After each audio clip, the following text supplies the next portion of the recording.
നമസ്കാരം പ്രിയപ്പെട്ട എല്ലാ ഉദ്യോഗാർത്ഥി സുഹൃത്തുക്കൾക്കും PSC ഇൻഫ്ലുവൻസറിൻ്റെ പുതിയ ഒരു വീഡിയോ ക്ലാസ്സിലേക്ക് സ്വാഗതം. ഞാൻ രഞ്ജിത്താർ കരുനാഗപ്പള്ളി.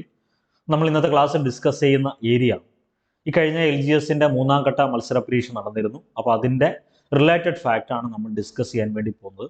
അപ്പോൾ അതിൽ A to Z കാര്യങ്ങൾ നമ്മൾ ഡിസ്കസ് ചെയ്യും. അടുത്ത LGS നാലാം ഘട്ട പരീക്ഷകളിലും തുടർന്ന് വരുന്ന 10th ലെവൽ ആയിക്കോട്ടെ 12th ലെവൽ ആയിക്കോട്ടെ ഡിഗ്രി നിലവാരത്തുള്ള പരീക്ഷകൾക്ക് വരെ ഗുണകരമാകുന്ന രീതിയിലാണ് നമ്മൾ കണ്ടന്റ് സോർട്ട് ചെയ്തേക്കുന്നത്. അപ്പോൾ ക്ലാസ്സിൻ്റെ ആദ്യ അവസാനം കൃത്യമായി കാണുക.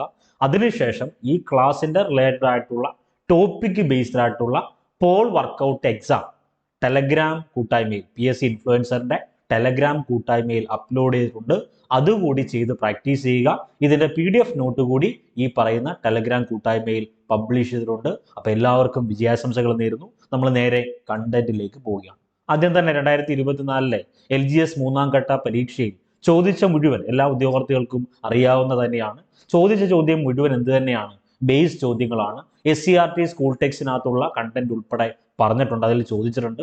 അയ്യങ്കാളിയുമായി ബന്ധപ്പെട്ട ചോദ്യമായിക്കോട്ടെ, അല്ലെങ്കിൽ EMS നമ്പൂതിരിപ്പാടിൻ്റെ പുസ്തകവുമായി ബന്ധപ്പെട്ട ചോദ്യമായിക്കോട്ടെ, അല്ലെങ്കിൽ ക്ഷേത്ര സമരവുമായി ബന്ധപ്പെട്ട ചോദ്യമായിക്കോട്ടെ, എന്ത് തന്നെ ആയിക്കോട്ടെ, അതെല്ലാം തന്നെ സ്കൂൾ ടെക്സ്റ്റിൽ SCERT സ്കൂൾ ടെക്സ്റ്റിൽ ഉള്ളതാണ്. വേണമെങ്കിൽ മറ്റൊരു വിധത്തിൽ വേണമെങ്കിൽ പറയാം, അതെല്ലാം മുൻകാല വർഷ PYQ ആണ്. അങ്ങനെ പറഞ്ഞാലും തെറ്റില്ല. അപ്പൊ അതിന്റെ റിലേറ്റഡ് ഫാക്ട് പഠിച്ചു വെക്കുന്നത് അടുത്ത മത്സര പരീക്ഷയിൽ ചിലപ്പോൾ ഇതിന്റെ റിലേറ്റഡ് ഫാക്ട് ചോദിച്ചാൽ ഉറപ്പായും എഴുതുക തന്നെ ചെയ്യണം. കാരണം ഒന്നാം ഘട്ടത്തിലും രണ്ടാം ഘട്ടത്തിലും ചോദിച്ചതിന്റെ ഒരു തുടർച്ചയായ രീതിയിൽ മൂന്നാം ഘട്ടവും ചോദ്യമായി വന്നിരുന്നു. അതുകൊണ്ട് തന്നെ ആ ടോപ്പിക്കുകൾ നമ്മൾ ഡിസ്കസ് ചെയ്യാൻ വേണ്ടി പോവാന്ന്. ഈ ക്ലാസ്സിന്റെ PDF നോട്ട് പറഞ്ഞല്ലോ PSC ഇൻഫ്ലുവൻസറിന്റെ ടെലഗ്രാം കൂട്ടായ്മയിൽ പബ്ലിഷ് ചെയ്തിട്ടുണ്ട്. അതിനോടൊപ്പം തന്നെ പരീക്ഷ ചെയ്ത് അറ്റൻഡ് ചെയ്യണം. അടുത്ത വീഡിയോ ടോപ്പിക് ഏത് ചെയ്യണമെന്ന് നിങ്ങൾ കമന്റ് ചെയ്യുക. പിന്നെ അതിനോടൊപ്പം തന്നെ ഒരു കാര്യം കൂടെ ആവർത്തിച്ച് പറയുന്നു. 1 ലക്ഷം പോൾ വർക്കൗട്ടിന്റെ ഒരു ചലഞ്ച് നമ്മുടെ PSC ഇൻഫ്ലുവൻസർ ടെലഗ്രാം കൂട്ടായ്മയിൽ അപ്ലോഡ് ചെയ്യുന്നുണ്ട്. എല്ലാ ദിവസവും ഓരോ ടോപ്പിക് ബേസ്ഡ് ആയിട്ടുള്ള 1 ലക്ഷം പോൾ വർക്കൗട്ടാണ് നമ്മൾ ഉദ്ദേശിക്കുന്നത്. അത് 2025 നമ്മുടെ സാമ്പത്തിക അല്ലെങ്കിൽ ഈ പറയുന്ന ഏത് വർഷമായിക്കോട്ടെ 2025 ഒരു പ്രധാനപ്പെട്ട പരീക്ഷ നിങ്ങൾ ഫോക്കസ് ചെയ്യുന്നെങ്കിൽ അതുമായി ബന്ധപ്പെട്ട ഒരു 1 ലക്ഷം പോൾ വർക്കൗട്ട് ചലഞ്ച് പോലെ എല്ലാ ദിവസവും നമ്മൾ പോൾ അപ്ലോഡ് ചെയ്യുന്നുണ്ട്. അത് കൃത്യമായിട്ട് കാണുക. അപ്പോൾ എല്ലാവർക്കും വിജയാശംസകൾ നേരുന്നു. നമ്മൾ നേരെ ക്വസ്റ്റ്യനിലേക്ക് പോവുകയാണ്. ഒന്നാമത്തെ അതായത് LGS മൂന്നാം ഘട്ട പരീക്ഷയിൽ ചോദിച്ച ഒരു ചോദ്യം, മലബാറിലെ കർഷക കലാപങ്ങളെ പറ്റി പഠിക്കാൻ ബ്രിട്ടീഷുകാർ നിയമിച്ച കമ്മീഷൻ ഏത് എന്നാണ് ചോദ്യം. ഓപ്ഷൻ 4 കൊടുത്തേപ്പോണ്ട്. William Logan commission, Simon commission, Hunter commission, Kapoor commission, ഇങ്ങനെ 4 ഓപ്ഷനുകളാണ് കൊടുത്തേക്കുന്നത്. അപ്പൊ നമുക്ക് വേണ്ടത് എന്താ? അപ്പൊ മിക്ക ആളുകളും മനസ്സിൽ കരുതും വില്യം ലോഗൻ കമ്മീഷൻ മാത്രമല്ലല്ലോ, TL സ്ട്രേഞ്ച് എന്നറിയപ്പെടുന്ന കമ്മീഷൻ ഉണ്ടല്ലോ. ഉണ്ട്, അത് പറയാം. അപ്പൊ AR നേപ്പ് എന്നറിയപ്പെടുന്ന ഒരു കമ്മീഷൻ ഉണ്ടല്ലോ, അതിനെപ്പറ്റി പഠിക്കണം. അപ്പൊ ഇതെല്ലാം SCERT ഏരിയ ഭാഗമാണ്, PYQ ആണ്. അത് നമ്മൾ എടുക്കാൻ പോവുകയാണ്. മലബാറിലെ കർഷക കലാപങ്ങളെ പറ്റി പഠിക്കാൻ ബ്രിട്ടീഷുകാർ നിയമിച്ച കമ്മീഷന്റെ പേര് വില്യം ലോഗൻ കമ്മീഷൻ എന്നാണ്. അപ്പം ഈ വില്യം ലോഗനുമായി ബന്ധപ്പെട്ട ഒരു പുസ്തകമുണ്ട്, ഓർമ്മയുണ്ടോ? നമുക്ക് എല്ലാവർക്കും അറിയാവുന്നതാണ്. എന്താണ്? ഏറ്റവും പ്രധാനപ്പെട്ടതാണ് മലബാർ മാനുവൽ എന്ന പുസ്തകം എഴുതിയത് വില്യം ലോഗനാണ്. അപ്പൊ കൊച്ചി മാനുവൽ എന്ന പുസ്തകം എഴുതിയതാരാ? കൊച്ചി മാനുവൽ C അച്യുതമേനോനാണ്. തിരുവിതാംകൂർ മാനുവൽ എന്ന പുസ്തകം എഴുതിയത് നാഗമയ്യാണ്. കൊച്ചിൻ സാഗ എന്ന പുസ്തകം എഴുതിയത് റോബർട്ട് ബ്രിസ്റ്റോയാണ്. അപ്പൊ നമുക്ക് വേണ്ടത് ഈ മലബാർ കലാപവുമായി ബന്ധപ്പെട്ട മറ്റു കാര്യങ്ങളെല്ലാം പഠിക്കണമല്ലോ. അപ്പൊ നിങ്ങൾ മനസ്സിലാക്കണം, 1836 മുതൽ 1919 വരെ, അതായത് 1836 വർഷം മുതൽ 1919 വരെ മലബാർ പ്രദേശത്ത് വ്യാപകമായി വ്യാപിച്ചിരുന്ന അല്ലെങ്കിൽ വ്യാപകമായി സ്പ്രെഡ് ചെയ്ത ഒരു കലാപമാണ് മലബാർ കലാപം എന്ന കർഷക കലാപം. മനസ്സിലാക്കണം, ഇതിന്റെ എല്ലാം തുടക്കം എന്ന് പറയുന്നത്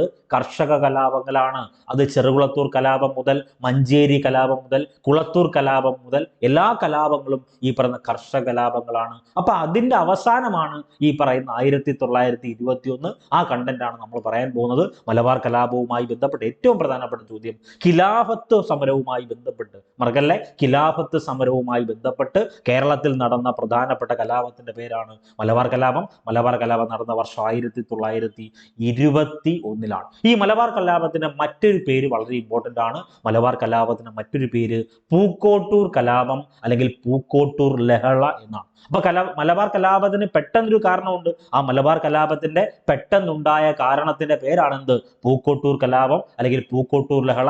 ഈ പൂക്കോട്ടൂർ ലഹള ആരംഭിച്ച വർഷവും എത്ര തന്നെയാ? 1921. മാസങ്ങളുടെ വ്യത്യാസമേ ഉള്ളൂ, അതൊന്ന് ഓർത്തു വെക്കണേ, വളരെ പ്രധാനപ്പെട്ട ചോദ്യം. അപ്പം ഈ പറയുന്ന മലബാർ കലാപം എന്നറിയപ്പെടുന്ന പൂക്കോട്ടൂർ കലാപം തുടങ്ങി. അതിൻ്റെ ഒരു കാരണം വേണമല്ലോ, വേറെ ഒന്നുമില്ല. പൂക്കോട്ടൂർ എന്നറിയപ്പെടുന്ന സ്ഥലത്തെ, പൂക്കോട്ടൂർ എന്നറിയപ്പെടുന്ന മലബാറിലെ പ്രദേശത്തെ, അവിടെ ഖിലാഫത്ത് കമ്മിറ്റി സെക്രട്ടറി ഉണ്ട്. അവിടുത്തെ ഒരു ഖിലാഫത്ത് കമ്മിറ്റി സെക്രട്ടറിയുടെ പേരാണ് വടക്കേ വീട്ടിൽ മുഹമ്മദ്. ഒന്ന് ഓർത്തു വെച്ചാൽ മതി. ഈ വടക്കേ വീട്ടിൽ മുഹമ്മദ് എന്നറിയപ്പെടുന്ന വ്യക്തിയെ അറസ്റ്റ് ചെയ്യാൻ ശ്രമിച്ചതിനെ തുടർന്ന് അവിടെ ഉണ്ടായ കലാപത്തിന്റെ പേരാണ് പൂക്കോട്ടൂർ കലാപം. ആ പൂക്കോട്ടൂർ കലാപം തുടങ്ങിയത് 1921 ഓഗസ്റ്റ് മാസമാണ്. 1921 ഓഗസ്റ്റ് മാസമാണ് ഈ പൂക്കോട്ടൂർ കലാപം തുടങ്ങിയത്. അപ്പോൾ ഒരു ക്വസ്റ്റ്യൻ ചോദിക്കും, ഈ പൂക്കോട്ടൂർ കലാപമാണല്ലോ പിന്നീട് മലബാർ കലാപത്തിലേക്ക് അല്ലെങ്കിൽ നയിച്ചത്. അപ്പൊ മലബാർ കലാപത്തിന്റെ കേന്ദ്രം എന്നറിയപ്പെടുന്നത് അത് തിരൂരങ്ങാടിയാണ്. വളരെ വളരെ പ്രധാനപ്പെട്ട ചോദ്യമാണ്. മലബാർ കലാപത്തിന്റെ കേന്ദ്രം എവിടെയാണ്? അത് തിരൂരങ്ങാടിയാണ്. ഈ പറയുന്ന മലബാർ കലാപത്തിന് 3 പ്രധാനപ്പെട്ട നേതാക്കന്മാരുണ്ട്. 1 വാര്യൻകുന്നത്ത് കുഞ്ഞഹമ്മദ് ഹാജി, 2 സീതിക്കോയ തങ്ങൾ, 3 അലി മുസ്ലിയാർ. അപ്പൊ പരീക്ഷയ്ക്ക് ന്യൂജൻ ചോദ്യമാണല്ലോ. അപ്പൊ പരീക്ഷയ്ക്ക് ചോദിക്കുന്ന എങ്ങനെ? താഴെ പറയുന്നവയിൽ മലബാർ കലാപവുമായി ബന്ധപ്പെടാത്ത വ്യക്തി ആരാണ്, അല്ലെങ്കിൽ മലബാർ കലാപത്തിന്റെ നേതാക്കളിൽ പെടാത്തതാര്? അപ്പം 3 ഓപ്ഷന്റെ കൂടെ നമുക്കറിയാവുന്നതോ നമുക്കറിയാൻ വയ്യാത്തതോ ആയ ആളിനെ ഉൾപ്പെടുത്തിയാൽ അതായിരിക്കും ഒറ്റപ്പെടേണ്ടത്. ഇപ്പോൾ വാര്യൻകുന്നത്ത് കുഞ്ഞഹമ്മദ് ഹാജി മലബാർ കലാപത്തിന്റെ പ്രധാന നേതാവാണ്. സീതിക്കോയ തങ്ങൾ മലബാർ കലാപത്തിന്റെ പ്രധാന നേതാവാണ്. അലി മുസ്ലിയാർ ഈ പറയുന്ന മലബാർ കലാപത്തിന്റെ പ്രധാന നേതാവാണ്. ഓക്കെ ആണല്ലോ. ഇനി മലബാർ കലാപം വിജയിക്കും. ഈ മലബാർ കലാപത്തിന്റെ താൽക്കാലിക വിജയത്തിന് ശേഷം ഒരു ഭരണാധിപരെ അവരോധിക്കും. താൽക്കാലിക, അതായത് 1921 മലബാർ കലാപത്തിന്റെ പശ്ചാത്തലത്തിൽ നിലവിൽ വന്ന താൽക്കാലിക ഗവൺമെന്റിന്റെ അധ്യക്ഷനാരെന്ന് ചോദിച്ചാൽ അതിനുത്തരം അലി മുസ്ലിയാർ എന്നറിയപ്പെടുന്ന വ്യക്തിയാണ്. അപ്പൊ അവിടെ മിക്ക പരീക്ഷയിലും ചോദിക്കുന്ന ഒരു LGS ചോദ്യം ഉണ്ട്. പറയട്ടെ, ഒരു LGS നിലവാരമുള്ള ചോദ്യം ഇതാണ്. ഒന്നുമില്ല, മലബാർ കലാപവുമായി ബന്ധപ്പെട്ട മുസ്ലിം പണ്ഡിതന്റെ പേര് അതെന്താണ്? അത് അലി മുസ്ലിയാർ എന്നാണ്. അപ്പൊ മലബാർ കലാപവുമായി ബന്ധപ്പെട്ട് താൽക്കാലിക വിജയത്തിന് ശേഷം ഭരണാധിപനായി അവരോധിക്കപ്പെട്ടതെന്ന് ചോദിച്ചാലോ, അല്ലെങ്കിൽ മലബാർ കലാപവുമായി ബന്ധപ്പെട്ട മുസ്ലിം പണ്ഡിതനാരെന്ന് ചോദിച്ചാലോ ഉത്തരമാര് തന്നെ? അലി മുസ്ലിയാർ. ദയവ് ചെയ്ത് തിരിയരുത്. ഈ പറയുന്ന മലബാർ കലാപത്തിന് 3 പ്രധാനപ്പെട്ട നേതാക്കന്മാരെ ഉണ്ട്. ആരൊക്കെയാണെന്ന് പറഞ്ഞേ? വാര്യൻകുന്നത്ത് കുഞ്ഞഹമ്മദ് ഹാജി, സീതിക്കോയ തങ്ങൾ, അലി മുസ്ലിയാർ. ഒന്ന് ഓർത്തു വെക്കണം. വീണ്ടും റിവൈസ് ചെയ്യുന്നത് പഠിക്കാൻ വേണ്ടിയാണ്. ചില കമന്റുകളൊക്കെ പറയുന്നുണ്ട് വളവളാന്ന് പറയാതെ കണ്ടന്റ് എടുത്തങ്ങ് പോകാൻ. എങ്കിൽ നമ്മുടെ ഒരു ശൈലിയിൽ നമുക്ക് പഠിപ്പിക്കാൻ പറ്റൂ. ഒന്നുമില്ല, വേറെ ഒന്നുമില്ല. നിങ്ങൾ എന്ത് ചെയ്യുക? ഈ ക്ലാസ്സിനോടൊപ്പം തന്നെ ഇതിന്റെ നോട്ട്സ് കൂടി ഒന്ന് വായിച്ചു പോകാൻ വേണ്ടി ശ്രമിക്കുക. ഓക്കെ, ദെൻ അടുത്തത് വാര്യൻ ഈ പറയുന്ന മലബാർ 1921 മലബാർ കലാപവുമായി ബന്ധപ്പെട്ട് മലബാർ കലാപത്തിൽ ഹിന്ദുക്കളുടെ രാജാവ്, മുസ്ലിങ്ങളുടെ അമീർ, ഖിലാഫത്ത് ആർമിയുടെ കേണൽ എന്ന് സ്വയം വിശേഷിപ്പിച്ചതാരെന്ന് ചോദിച്ചാൽ അതിനുത്തരം വാര്യൻകുന്നത്ത് കുഞ്ഞഹമ്മദ് ഹാജിയാണ്. ഒന്നുമില്ല, 1921 മലബാർ കലാപത്തിൽ ഹിന്ദുക്കളുടെ രാജാവ്, മുസ്ലിങ്ങളുടെ അമീർ, ഖിലാഫത്ത് ആർമിയുടെ കേണൽ എന്ന് ആരും വിശേഷിപ്പിക്കുന്നതല്ല, സ്വയം അങ്ങ് വിശേഷിപ്പിച്ചത് അത് വാര്യൻകുന്നത്ത് കുഞ്ഞഹമ്മദ് ഹാജിയാണ്. അതൊന്ന് ഓർത്തു വെക്കണേ. അടുത്തത് ഈ പറയുന്ന 1921 മലബാർ കലാപവുമായി ബന്ധപ്പെട്ട് ഈ മലബാർ കലാപത്തിൽ പങ്കെടുത്ത് ബ്രിട്ടീഷ് പോലീസിനെ ശക്തമായി നേരിട്ട മലയാളി വനിതയുടെ പേര് കമ്മത്ത് ചിന്നമ്മ എന്നാണ്. ഈ നോട്ട്സുകളൊക്കെ കാണുമ്പോൾ പുതുതായിട്ട് കാണുന്നത് പോലെ തോന്നാൻ ഒരു സാധ്യതയില്ല. കാരണം എന്താണ്? ഇതെല്ലാം PYQ ആണ്, ഇതെല്ലാം SCRT ആണ്, ഇതെല്ലാം ചരിത്ര രേഖകളിൽ ഉള്ള വസ്തുതയാണ്. 1921 ഈ പറഞ്ഞ മലബാർ കലാപവുമായി ബന്ധപ്പെട്ട് മലബാർ കലാപത്തിൽ പങ്കെടുത്തുകൊണ്ട് ബ്രിട്ടീഷ് പോലീസിനെ ശക്തമായി നേരിട്ട മലയാളി വനിതയുടെ പേര് കമ്മത്ത് ചിന്നമ്മ എന്നാണ്. ഇനി ഒരു കാര്യം കൊണ്ട് നിങ്ങൾ ശ്രദ്ധിക്കണം. ഈ പറഞ്ഞ മലബാർ കലാപത്തിൽ പങ്കെടുത്തവരെ എങ്ങോട്ടേക്കാണ് നാട് കടത്തിയത്? ഒന്നുമില്ല, ആസ്ട്രേലിയയിലെ ഏറ്റവും പ്രധാനപ്പെട്ട ദ്വീപിലേക്കാണ് ബൊട്ടാണിക്കൽ ബേ അല്ലെങ്കിൽ ബോട്ടണി ബേ എന്നറിയപ്പെടുന്ന ആസ്ട്രേലിയയിലെ ദ്വീപിലേക്കും ദെൻ ആൻഡമാൻ നിക്കോബർ ദ്വീപ സമൂഹത്തിലേക്കൊക്കെയാണ് ഈ പറയുന്ന മലബാർ കലാപത്തിൽ പങ്കെടുത്തവരെ നാട് കടത്തിയത്. അങ്ങോട്ടൊക്കെയാണ്. അപ്പൊ അവിടെ കേരള PSC മത്സര പരീക്ഷയ്ക്ക് ചോദിക്കുന്ന പ്രധാനപ്പെട്ട വസ്തുതകളുണ്ട്. ഒന്ന് ദുരവസ്ഥ എന്ന് പറഞ്ഞൊരു കൃതിയുണ്ട്. ഒന്ന് നോട്ട് ചെയ്തേക്കണം. ഒന്നുമില്ല, സ്ഥലോട്ട് മാറ്റി ഒരു വെള്ള പേപ്പറിലോ അല്ലെങ്കിൽ ബുക്കിലോട്ടോ ഒന്ന് നോട്ട് ചെയ്താൽ മതി. 1921 മലബാർ കലാപവുമായി ബന്ധപ്പെട്ട് ദുരവസ്ഥ എന്ന പുസ്തകം എഴുതിയതാരാണ്? അത് കുമാരനാശാനാണെന്ന് നിങ്ങൾക്ക് എല്ലാവർക്കും അറിയാം. ദുരവസ്ഥ എഴുതിയത് കുമാരനാശാൻ. അടുത്തത് മലബാർ കലാപം പശ്ചാത്തലമാക്കി, വളരെ ഇമ്പോർട്ടന്റ് ആണ്. മലബാർ കലാപം പശ്ചാത്തലമാക്കി സുന്ദരികളും സുന്ദരന്മാരും എന്ന കൃതി എഴുതിയതാരാണ്, അല്ലെങ്കിൽ എന്ന നോവൽ എഴുതിയത് ഉറൂബ് എന്നറിയപ്പെടുന്ന PC കുട്ടിക്കൃഷ്ണനാണ്. ഇനി ഏറ്റവും പ്രധാനപ്പെട്ട ചോദ്യം, മലബാർ കലാപവുമായി ബന്ധപ്പെട്ട് മലബാർ കലാപം എന്ന പുസ്തകം എഴുതിയത് K. മാധവൻ മാധവൻ നായരാണ്. ഒന്നുകൂടെ പറയുന്നു, ഒന്നുമില്ല, 1921 മലബാർ കലാപവുമായി ബന്ധപ്പെട്ട് ഒന്നാമത്തെ വസ്തുത, ദുരവസ്ഥ എന്ന കൃതി എഴുതിയത് കുമാരനാശാനാണ്. ഓക്കെ ആണല്ലോ. അടുത്തത്, മലബാർ കലാപം എന്ന പുസ്തകം എഴുതിയതാരാണ്? അത് കെ മാധവൻ നായരാണ്. ഇതിന് ഏറ്റവും പ്രധാനപ്പെട്ട ചോദ്യം, സുന്ദരികളും സുന്ദരന്മാരും എന്ന കൃതി എഴുതിയത് PC കുട്ടിക്കൃഷ്ണൻ എന്നറിയപ്പെടുന്ന ഉറൂബാണ്. ഇനി M ബ്രഹ്മദത്തൻ നമ്പൂതിരിപ്പാട് എന്നറിയപ്പെടുന്ന ഒരു വ്യക്തിയുണ്ട്. M ബ്രഹ്മദത്തൻ നമ്പൂതിരിപ്പാട് എന്നറിയപ്പെടുന്ന ഒരു വ്യക്തിയുണ്ട്. അദ്ദേഹം ഈ പറഞ്ഞ മലബാർ കലാപവുമായി ബന്ധപ്പെട്ട് ഖിലാഫത്ത് സ്മരണകൾ എന്നറിയപ്പെടുന്ന പുസ്തകം എഴുതിയത് ആരാണ്? M ബ്രഹ്മദത്തൻ നമ്പൂതിരിപ്പാടാണ്. 1921 മലബാർ കലാപവുമായി ബന്ധപ്പെട്ട് മലബാർ കലാപം പശ്ചാത്തലമാക്കി 1921 എന്ന സിനിമ സംവിധാനം ചെയ്തത് ആരെന്ന് ചോദിച്ചാൽ അത് IV ശശിയാണെന്ന് ഓർത്തു വെക്കണം. ഏറ്റവും പ്രധാനപ്പെട്ട ചോദ്യം, മലബാർ മാനുവൽ എന്ന പുസ്തകം എഴുതിയതാരാണ്? അത് വില്യം ലോഗനാണ്. കൊച്ചി മാനുവൽ എന്ന പുസ്തകം എഴുതിയത് അത് C അച്യുതമേനോനാണ്. തിരുവിതാംകൂർ മാനുവൽ എന്ന പുസ്തകം എഴുതിയത് നാഗമയ്യയാണ്. കൊച്ചിൻ സാഗ എന്ന പുസ്തകം എഴുതിയത് റോബർട്ട് ബ്രിസ്റ്റോയാണ്. അതൊന്ന് ഓർത്തു വെക്കണേ. അടുത്തത്, ഈ പറയുന്ന മലബാർ കലാപവുമായി ബന്ധപ്പെട്ട് നടന്ന ദാരുണ സംഭവത്തിന്റെ പേരാണ് വാഗൺ ട്രാജഡി. വാഗൺ ട്രാജഡിയുമായി ബന്ധപ്പെട്ട ഒരു ചോദ്യം മിക്ക പരീക്ഷയ്ക്കും ചോദിക്കാറുണ്ട്. ഈ വാഗൺ ട്രാജഡിയുമായി ബന്ധപ്പെട്ട് കണ്ടന്റ് പറയുന്ന സമയത്താണ് നമ്മൾ പഠിക്കുന്ന SCERT സ്കൂൾ ടെക്സ്റ്റിൽ ഈ യുദ്ധക്കപ്പലുമായി ബന്ധപ്പെട്ട്, കോമസ് എന്നറിയപ്പെടുന്ന യുദ്ധക്കപ്പലുമായി ബന്ധപ്പെട്ട പോയിന്റുകൾ നമ്മൾ ഡിസ്കസ് ചെയ്യും. ഒന്നുമില്ല, വാഗൺ ട്രാജഡിയുമായി ബന്ധപ്പെട്ട് 1921 നവംബർ 10 വാഗൺ ട്രാജഡി എന്ന മലബാർ കലാപവുമായി ബന്ധപ്പെട്ടുണ്ടായ ഏറ്റവും ദാരുണമായ സംഭവമാണ് വാഗൺ ട്രാജഡി. വാഗൺ ട്രാജഡി നടക്കുന്നത് 1921 നവംബർ 10 എന്ന് മാത്രം ഓർക്കുക. 1921 നവംബർ 10 ഈ വാഗൺ ട്രാജഡി എന്നറിയപ്പെടുന്ന ദാരുണ സംഭവം നടക്കുന്നത്. ഈ വാഗൺ ട്രാജഡിക്ക് നേതൃത്വം നൽകിയത് TS ഹിച്ച്കോക്ക് എന്നറിയപ്പെടുന്ന ബ്രിട്ടീഷുകാരാണ്. വാഗൺ ട്രാജഡി എന്നറിയപ്പെടുന്ന ദാരുണ സംഭവത്തിന് നേതൃത്വം നൽകുന്നത്, അല്ലെങ്കിൽ ആ പറയുന്ന ദുരന്തത്തിന് നേതൃത്വം വഹിക്കുന്നത് TS ഹിച്ച്കോക്ക് എന്നറിയപ്പെടുന്ന ബ്രിട്ടീഷുകാരനാണ്. ഇങ്ങനെ ഈ പറയുന്ന 1921 നവംബർ 10 ഉണ്ടായ ഈ വാഗൺ ട്രാജഡി എന്ന ദാരുണ സംഭവത്തെ, അല്ലെങ്കിൽ ദുരന്ത സംഭവത്തെ ബ്ലാക്ക് ഹോൾ ഓഫ് പോത്തന്നൂർ എന്ന് വിശേഷിപ്പിച്ചത് സുമിത് സർക്കാർ എന്നറിയപ്പെടുന്ന വ്യക്തിയാണ്. ബ്ലാക്ക് ഹോൾ ഓഫ് പോത്തന്നൂർ എന്ന് വിശേഷിപ്പിച്ചത് ആരാണ്? സുമിത് സർക്കാർ ആണ്. വാഗൺ ട്രാജഡി സ്മാരകം സ്ഥിതി ചെയ്യുന്നത് എവിടെയാണെന്ന് ചോദിച്ചാൽ അത് തിരൂരാണ്. വാഗൺ ട്രാജഡി സ്മാരകം സ്ഥിതി ചെയ്യുന്നത് തിരൂരാണ്. വാഗൺ ട്രാജഡി റിപ്പോർട്ട് ചെയ്ത സ്റ്റേഷൻ ചോദിച്ചാൽ അത് പോത്തന്നൂർ സ്റ്റേഷനാണ്. വീണ്ടും ആവർത്തിക്കുന്നു, 1921 നവംബർ 10 വാഗൺ ട്രാജഡി നടക്കണം. നേതൃത്വം കൊടുക്കുന്നത് TS ഹിച്ച്കോക്കാണ്. ഈ സുമിത് സർക്കാർ എന്നറിയപ്പെടുന്ന വ്യക്തി പറഞ്ഞൊരു വിശേഷണം ഇമ്പോർട്ടന്റ് ആണ്. വാഗൺ ട്രാജഡിയെ ബ്ലാക്ക് ഹോൾ ഓഫ് പോത്തന്നൂർ എന്ന് വിശേഷിപ്പിച്ചത് സുമിത് സർക്കാരാണ്. വാഗൺ ട്രാജഡി സ്മാരകം സ്ഥിതി ചെയ്യുന്നത് തിരൂരിലാണ്. വാഗൺ ട്രാജഡി റിപ്പോർട്ട് ചെയ്ത സ്റ്റേഷൻ ചോദിച്ചാൽ അത് പോത്തന്നൂർ സ്റ്റേഷനാണ്. അടുത്തത്, നമുക്ക് വേണ്ട ഈ പറയുന്ന പ്രധാനപ്പെട്ട PDF നോട്ട് ആയിക്കോട്ടെ, അതിന്റെ 10,000-ലധികം, അത് നമ്മൾ 1,00,000 പോൾ ചലഞ്ചാണ് ഇപ്പോൾ ചെയ്തുകൊണ്ടിരിക്കുന്നത്. അതിന്റെ ചോദ്യോത്തരങ്ങൾ സൗജന്യമായിട്ട് ലഭിക്കുന്നതിന് വേണ്ടി നിങ്ങൾ എന്ത് ചെയ്യുക? PSC ഇൻഫ്ലുവൻസർ എന്ന ടെലഗ്രാം ചാനലിൽ ജോയിൻ ചെയ്യുക. അതൊരു കൂട്ടായ്മയാണെന്ന് തുടക്കം മുതലേ പറയുന്നുണ്ട്.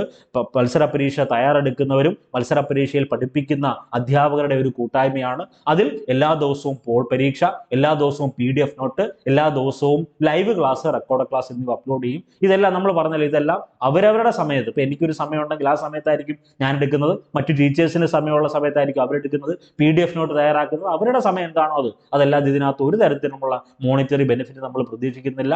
എല്ലാവർക്കും എന്ത് കിട്ടുക? ജോലി കിട്ടുക.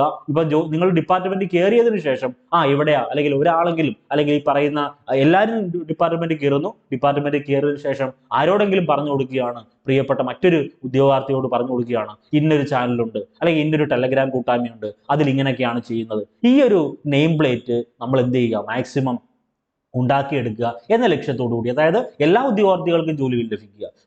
നമ്മൾക്ക് അറിയാം, ഒരു മത്സര പരിശീലനത്തിൽ തയ്യാറെടുക്കണമെങ്കിൽ മിനിമം ഒരു സെൻട്രൽ പോകണം, അല്ലെങ്കിൽ ഒരു ആപ്പ് എടുക്കണമെങ്കിൽ മിനിമം ഒരു എമൗണ്ട്, മിനിമം ഒരു 1,000 രൂപ അല്ലെങ്കിൽ 2,000 രൂപ 3,000 രൂപ എങ്കിലും ആകും. അതുപോലും എടുക്കാൻ പറ്റാത്ത സാധാരണക്കാരായിട്ടുള്ള ആളുകൾ കാണും. അവരെ മാത്രമല്ല നമ്മൾ ഫോക്കസ് ചെയ്യുന്നത്, കോമൺ ആയിട്ട് എല്ലാവരെയും ഫോക്കസ് ചെയ്യുന്നു. അപ്പം പഠിക്കാൻ, നമ്മൾ പറഞ്ഞല്ലോ, പഠിക്കാൻ, ആത്മാർത്ഥമായി പഠിക്കാൻ ആഗ്രഹമുള്ളവർക്ക് മെറ്റീരിയൽസ് കൊടുക്കുക, ക്ലാസ് കൊടുക്കുക എന്നതാണ് നമ്മുടെ ഒരു കൂട്ടായ്മയുടെ ലക്ഷ്യം. അപ്പൊ എല്ലാവർക്കും വിജയാശംസകൾ നേരുകയാണ്. പിന്നെ പറഞ്ഞല്ലോ, PSC ഇൻഫ്ലുവൻസറിന്റെ ടെലഗ്രാം ചാനൽ ഇനിയും ജോയിൻ ചെയ്യാത്ത ആളുകളുണ്ടെങ്കിൽ സൗജന്യമായിട്ട് പരീക്ഷ കിട്ടാൻ വേണ്ടി, ഈ പറഞ്ഞ PDF നോട്ടുകളെല്ലാം കിട്ടാൻ വേണ്ടി എന്ത് ചെയ്യുക? ഒന്ന് ജോയിൻ ചെയ്തേക്കുക. ജോയിൻ ചെയ്ത് നിങ്ങളുടെ ആവശ്യം കഴിഞ്ഞ്, നിങ്ങൾക്കിപ്പം നിങ്ങളൊരു റാങ്ക് ലിസ്റ്റിൽ ജോലിയായി, അല്ലെങ്കിൽ അഡ്വൈസർ ആയി എങ്കിൽ അതിൽ നിന്ന് ലെഫ്റ്റ് ആയിക്കോ, നോ പ്രോബ്ലം. കാരണം എന്താ അറിയോ, അതിൽ തന്നെ കണ്ടിന്യൂസ് ആയിട്ട് ഒരു ദിവസം തന്നെ ഏകദേശം 100-150 നോട്ടിഫിക്കേഷൻ തന്നെ വരുന്നുണ്ട്. അപ്പൊ ഇത് ചിലപ്പോൾ മറ്റുള്ളവർക്ക് അരോചകത്വമായിരിക്കും. അപ്പൊ അതുകൊണ്ട് തന്നെ ജസ്റ്റ് പറയുന്നു, ജോയിൻ ചെയ്യുക. അതിനകത്ത് കൂട്ടായ്മയിൽ നടക്കുന്ന കാര്യങ്ങളൊക്കെ നിങ്ങൾക്ക് അറിയാവുന്നതാണ്. അതൊന്നും നമ്മൾ വീണ്ടും പറഞ്ഞ് ബോറാക്കുന്നില്ല. ഓക്കെ, അപ്പൊ അടുത്തത് മലബാർ കലാപവുമായി ബന്ധപ്പെട്ട് ഇനി നമുക്ക് വേണ്ട പോയിന്റ്, മലബാർ കലാപകാരികൾ കൊലപ്പെടുത്തിയ ഒരു പോലീസ് മേധാവിയുണ്ട്. മലബാർ കലാപകാരികൾ കൊലപ്പെടുത്തിയ പോലീസ് മേധാവിയുടെ പേര് ഹിച്ച്കോക്ക് എന്നാണ്. ഈ ഹിച്ച്കോക്കിന്റെ സ്മാരകം ഉണ്ട് കേട്ടോ. ഹിച്ച്കോക്കിന്റെ സ്മാരകം മലബാർ പ്രദേശത്ത് ഹിച്ച്കോക്ക് എന്നറിയപ്പെടുന്ന വ്യക്തിയുടെ അല്ലെങ്കിൽ ബ്രിട്ടീഷുകാരന്റെ സ്മാരകം പൊളിച്ചു മാറ്റണം എന്നാവശ്യപ്പെട്ട് ഒരു സമരം സംഘടിപ്പിക്കും. ആ സമരത്തിൽ പങ്കെടുത്ത് മലബാർ കലാപത്തെക്കുറിച്ച് പടപ്പാട്ട് എഴുതിയ ഇത് പ്രീവിയസ് ക്വസ്റ്റ്യൻ ആണ്.